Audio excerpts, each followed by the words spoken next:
اعوذ باللہ من الشیطان الرجیم بسم اللہ الرحمن الرحیم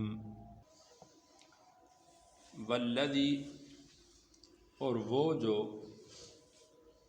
اوحینا ہم نے وحی کیا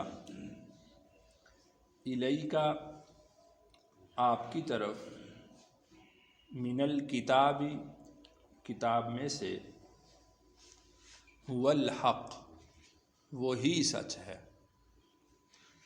مصدقا تصدیق کرنے والا ہے لما بین یدی اس کی جو اس سے پہلے گزر چکا ان اللہ بے شک اللہ تعالی بعبادہ اپنے بندوں سے لخبیر بصیر خبردار ہیں دیکھنے والے ہیں۔ تو اس میں اللہ تعالیٰ نے قرآن کا وصف بیان فرمایا ہے کہ جو ہم نے آپ کی طرف وحی کیا ہے یہ اللہ کی طرف سے مہر ہے کہ هو الحق وہ سچ ہے، اس میں کسی قسم کے شک و شبہ کی کوئی گنجائش نہیں ہے۔ الف لام میم ذالک الکتاب لا ریب فیہ، اور دوسری جگہ پر اللہ نے ارشاد فرمایا تنزیل من رب العالمین، یہ رب العالمین کی طرف سے نازل کردہ ہے، اس میں کسی قسم کے شک و شبہ کی کوئی گنجائش نہیں ہے، یہی حق ہے۔ اور مصدقا لما بین یدیہ، اس سے پہلے جو کتابیں گزر چکی ہیں، اس سے پہلے جو وحی آ چکی ہے یہ اس کی تصدیق کرتی ہے، یعنی یہ تورات کی، زبور کی، انجیل کی تصدیق کرنے والی کتاب ہے، یہ ان کی تکذیب نہیں کرتی، یہ ان کی تصدیق کرتی ہے کہ اللہ تعالیٰ نے تورات کو بھی نازل کیا، زبور کو بھی نازل کیا، انجیل کو بھی نازل کیا، اس کے جو احکامات تھے ان کی بھی تصدیق کرتی ہے۔ قرآن مجید میں اللہ تعالیٰ نے بہت سارے احکامات ایسے بیان فرمائے ہیں کہ جو بنی اسرائیل کے لیے تھے۔ مثال کے طور پر وَكَتَبْنَا عَلَيْهِمْ أَنَّ النَّفْسَ بِالنَّفْسِ وَالْعَيْنَ بِالْعَيْنِ، جو قصاص کا حکم اللہ نے بیان فرمایا ہے یہ اصل میں بنی اسرائیل کو دیا تھا کہ ہم نے ان کے اوپر یہ بات فرض کی تھی، جب ان کے لیے یہ بات فرض تھی تو یہ تمہارے لیے بھی فرض ہی ہے، اسی طریقے سے فرض ہے جس طرح سے ان کے اوپر تھی۔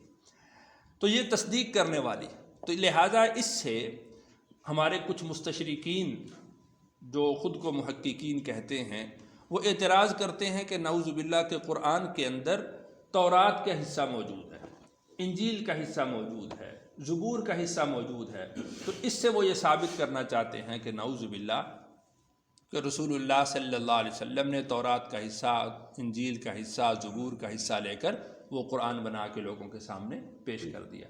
تو اس سے یعنی قرآن مجید اس کا جواب دیتا ہے قُلْ لَئِنِ اجْتَمَعَتِ الْإِنسُ وَالْجِنُّ عَلَىٰ أَن يَأْتُوا بِمِثْلِ هَٰذَا الْقُرْآنِ لَا يَأْتُونَ بِمِثْلِهِ وَلَوْ كَانَ بَعْضُهُمْ لِبَعْضٍ ظَهِيرًا۔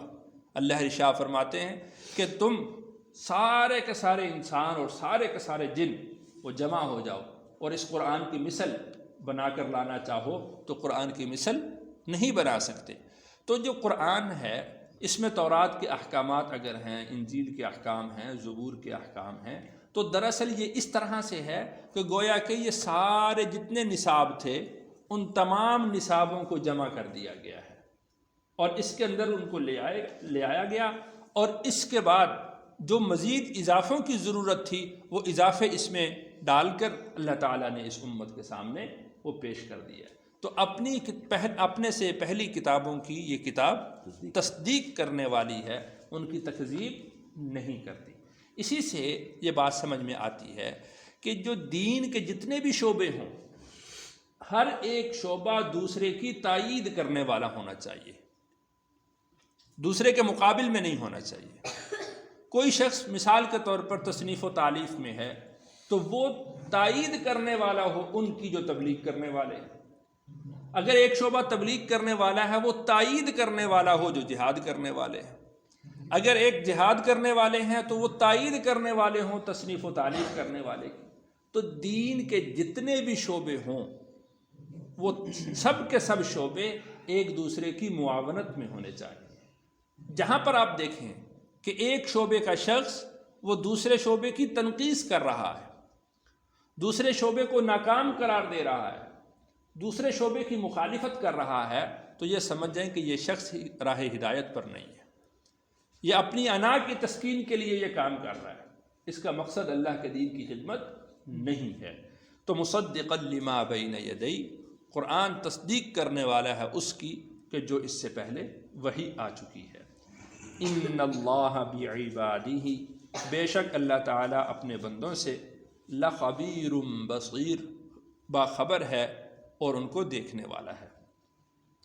اس آیت کے حصہ میں اللہ تعالیٰ نے اس امت کی فضیلت کو بیان کیا ہے اختصار کے ساتھ، اور اس سے جو اگلی آیت ہے اس میں کچھ تفصیل بیان کی ہے، اس کی تفصیل وہیں اس آیت کے حصے کی آئندہ تفصیل آ رہی ہے۔ ثم، پھر، اورثنا الکتاب، ہم نے وارث بنایا کتاب کا، الذین اصطفینا من عبادنا، ان لوگوں کو جن کو ہم نے اپنے بندوں سے چن لیا۔ کتاب کا وارث ہم نے اپنے ان بندوں کو بنایا ہے کہ جن کو ہم نے اپنے بندوں میں سے منتخب کر لیا ہے، چنا ہے، جن لوگوں کو ہم نے اس کتاب کا وارث ان کو بنایا ہے۔ ان اللہ بعبادہ لخبیر بصیر میں اللہ نے ارشاد فرمایا کہ ہم اپنے بندوں سے باخبر ہیں، اپنے بندوں کو دیکھ رہے ہیں۔ جو تورات تھی، زبور تھی، انجیل تھی، جتنی کتابیں تھیں، ان کتابوں کا وارث اللہ نے ان امتوں کو نہیں بنایا، اس کتاب کا وارث اللہ نے اس امت کو بنا دیا رسول اکرم صلی اللہ علیہ وسلم کے جانے کے بعد۔ اللہ تعالیٰ اپنے بندوں سے باخبر ہیں، وہ اس چیز کو اللہ تعالیٰ جانتے ہیں، اللہ تعالیٰ اس کے سامنے ہے یہ چیز کہ کس امت کے لوگ اس کتاب کو محفوظ رکھ سکتے ہیں، کس امت کے لوگ کتاب کی حفاظت کر سکتے ہیں۔ اللہ تعالیٰ اپنے بندوں سے باخبر ہے۔ جن میں صلاحیت نہیں تھی اللہ نے ان کو کتاب کا وارث نہیں بنایا، اور جن میں صلاحیت تھی، جن کے بارے میں اللہ کو علم تھا کہ یہ کتاب کا وارث بن سکتے ہیں، اللہ نے کتاب کا وارث ان لوگوں کو بنایا ہے۔ جس طرح اللہ تعالیٰ نے ساری انسانیت میں سے انبیاء علیہم الصلاۃ کو الگ سے منتخب فرمایا، اسی طریقہ سے ساری امتوں میں سے اس امت کو منتخب کیا ہے۔ ثم اورثنا الکتاب الذین اصطفینا من عبادنا، پھر ہم نے وارث بنایا کتاب کا ان لوگوں کو کہ جن کو ہم نے اپنے بندوں میں سے منتخب کیا۔ اب جن بندوں کو منتخب کیا ہے ان کی تین حالتیں ہیں۔ فمنہم ظالم لنفسہ، ان میں سے کچھ ایسے ہیں جو اپنے اوپر ظلم کرنے والے ہیں۔ ظالم لنفسہ، اپنی ذات پر ظلم کرنے والے ہیں۔ اپنی ذات پر ظلم کرنے کا مطلب یہ ہے کہ جن کے گناہ زیادہ ہیں نیکیاں کم ہیں، جن کے گناہ زیادہ ہیں اور نیکیاں کم ہیں، یعنی ایمان والے ہیں لیکن ایمان کے ساتھ وہ جو ایمان کا تقاضا ہے اس کو وہ پورا نہیں کرتے، بلکہ ان کے گناہ روز بروز بڑھتے ہیں۔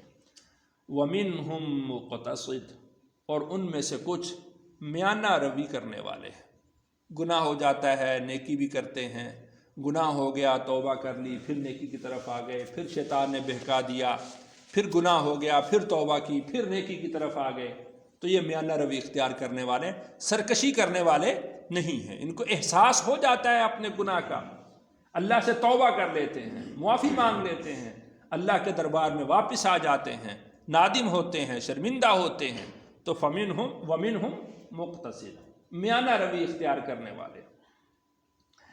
ومنہم، اور ان میں سے سابق بالخیرات، نیکیوں میں آگے بڑھنے والے، بإذن اللہ، اللہ کے امر سے، اللہ کے حکم سے، یعنی اس میں وہ لوگ شامل ہیں کہ جو گناہ کے قریب بھی نہیں جاتے،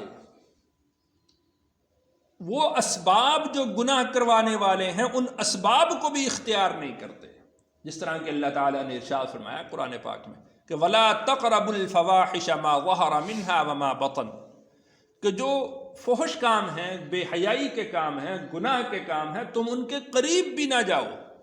تو یہ وہ طبقہ ہے. پھر یعنی فرض تو بہت اونچا درجہ ہے، پھر واجبات ہیں، پھر سنت مؤکدہ ہیں، پھر سنن غیر مؤکدہ ہیں، پھر مستحبات ہیں. یہ درجہ بدرجہ ہر ایک چیز کو اختیار کرنے والے ہیں، ہر ایک چیز کو اختیار کرنے والے.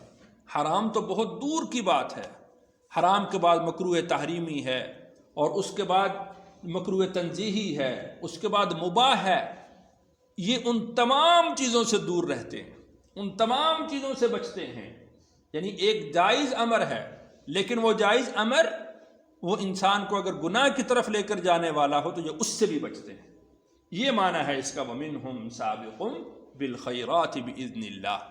جن کو ہمارے ہاں ہم جن کو کہتے ہیں کہ جو شریعت کا پابند شخص ہے، شریعت کے اوپر پورے طریقے سے عمل کرنے والا ولی اللہ شخص، اس کو ہم یہ کہتے ہیں. اس کو اللہ نے ارشاد فرمایا وَمِنْهُمْ سَابِقٌ بِالْخَيْرَاتِ بِإِذْنِ اللَّهِ. حضرت مولانا قاسم نانوتوی رحمہ اللہ، وہ ان کے ہمسائے میں ایک شخص تھا، وہ گھاس کاٹتا تھا، اور سال میں وہ ایک دفعہ مولانا قاسم نانوتوی رحمہ اللہ اور دارالعلوم دیوبند کے اساتذہ کی دعوت کیا کرتا تھا. حضرت مولانا قاسم نانوتوی رحمہ اللہ کی عادت شریفہ یہ تھی کہ وہ کسی کے ہاں دعوت پہ نہیں جاتے تھے، لیکن وہ شخص دعوت کرتا تو بڑی خوشی سے جاتے تھے، اور بڑے یعنی جس طرح آدمی کو ایک تمنا ہوتی ہے کہ اس کے گھر جا کر کھانا کھانا ہے، تو وہ جب وہ دعوت کرتا تو بڑی خوشی کے ساتھ اس کے گھر جاتے. تو کسی نے کہا کہ حضرت آپ کے تو یہ مزاج کے خلاف ہے، اپنے عادت کے خلاف آپ عمل کرتے ہیں. تو کہا کہ اس کا جو عمل ہے وہ یہ کہ یہ پلک جھپکنے کے برابر بھی مجھے نظر آتا ہے کہ یہ اللہ کی نافرمانی نہیں کرتا. پلک جھپکنے کے برابر بھی یہ اللہ کی نافرمانی نہیں کرتا. تو اس طرح کے لوگ بھی اللہ نے دنیا کے اندر پیدا کیے ہیں. اسی طریقے سے حضرت مجدد الافسانی شیخ احمد سرہندی رحمہ اللہ، ان کے واقعات بھی اسی طرح سے ہیں. وہ فرماتے ہیں کہ جو اللہ سے میں نے وعدہ کیا تھا نا الستو بربکم والا، وہ مجھے یاد ہے. تم میں سے کسی کو یاد ہو یا نہ یاد ہو، وہ الستو بربکم والا جو وعدہ اللہ نے کیا تھا مجھے، وہ جو میں نے کہا تھا کہ اے اللہ آپ ہی ہمارے رب ہیں، وہ مجھے یاد ہے.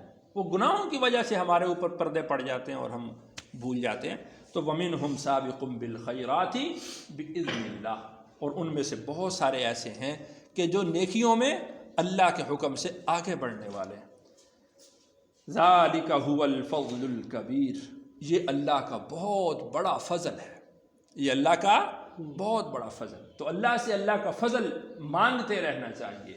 جب اللہ سے بندہ اللہ کا فضل مانگتا رہتا ہے، اللہ تعالیٰ اس کو اپنا فضل عطا فرماتے رہتے ہیں. ہاں یہاں پر یہ بات ضرور سمجھنے کی ہے کہ گناہ کرنے کی وجہ سے کوئی شخص کافر نہیں ہوتا. گناہ کرنے کی وجہ سے کوئی شخص کافر نہیں ہوتا، فاسق ضرور ہو جاتا ہے. ہاں یعنی اس کا مطلب یہ ہے کہ اگر اللہ تعالیٰ چاہیں تو اس کے گناہوں کو معاف کر دے، اور اگر اللہ تعالیٰ چاہیں تو اس کو سزا دے. لیکن بالآخر وہ شخص جو ایمان والا ہوگا وہ ایک دفعہ اپنی سزا کو بھگت کر وہ ضرور جنت میں داخل ہوگا. تو بہرحال یہ اللہ کا فضل ہے اس امت پر، اور یہ اللہ کا بہت بڑا فضل ہے کہ اللہ تعالیٰ نے اس امت کے اندر اس طرح کے طبقات پیدا کیے، اس طرح کے لوگ پیدا کیے جو اس قرآن کے وارث ہیں، اس کتاب کے وارث ہیں. اللہ تعالیٰ سے دعا ہے